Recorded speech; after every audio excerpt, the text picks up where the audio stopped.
বন্ধুরা, শীতকালের মরশুম মানেই ঠান্ডা লাগা, গলা ব্যথা, শুষ্ক ত্বকের সমস্যা সহ পা ফাটা আর ঠোঁট ফাটা ও হজমের সমস্যায় ভরা। কিন্তু দুশ্চিন্তার কিছু নেই। আজকের ভিডিওতে এসডি হেলথ টিপসের তরফ থেকে আমি শাশ্বতী আপনাদের জন্য নিয়ে এসেছি সহজ ঘরোয়া কিছু টোটকা, যা আপনাকে এই শীতে সুস্থ, উষ্ণ এবং কোমল রাখতে সাহায্য করবে। তাহলে দেরি না করে চলুন শুরু করা যাক।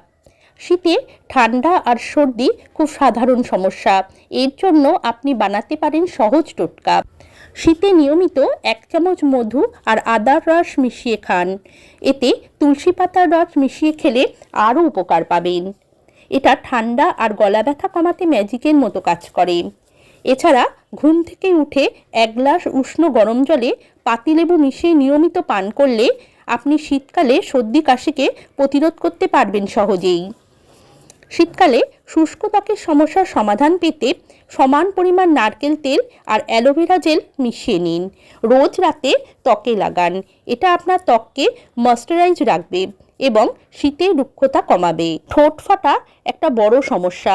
একে রোধ করতে 1 চামচ ঘি বা মাখন ঠোঁটে লাগান। ঘুমানোর আগে এটা মাখলে ঠোঁট হবে নরম কোমল। শীতে ফাটা গোড়ালি নিয়ে সমস্যায় পড়েন অনেকে। গরম জলে কিছুক্ষণ পা চুবিয়ে রাখুন। তারপর পিউমিক স্টোন দিয়ে পা স্ক্রাব করে নারকেল তেল বা পেট্রোলিয়াম জেলি লাগিয়ে পায়ে সুতির মোজা ব্যবহার করুন। তাহলে সহজেই পা ফাটার সমস্যা থেকে মুক্তি পাবেন। শীতে গরম চা যেমন আরাম দেয়, তেমনি সর্দি কাশি সারাতেও এই হার্বাল চা খুবই সাহায্য করবে। 1 কাপ জলে আদা, তুলসী পাতা, 1 চিমটে গোলমরিচ নিয়ে ভালো করে ফুটিয়ে নিন। শেষে মধু যোগ করে পান করুন। শীতকালে হজমের সমস্যা একটা কমন ব্যাপার। অল্প গরম জলে 1 চামচ জোয়ান মিশিয়ে পান করুন।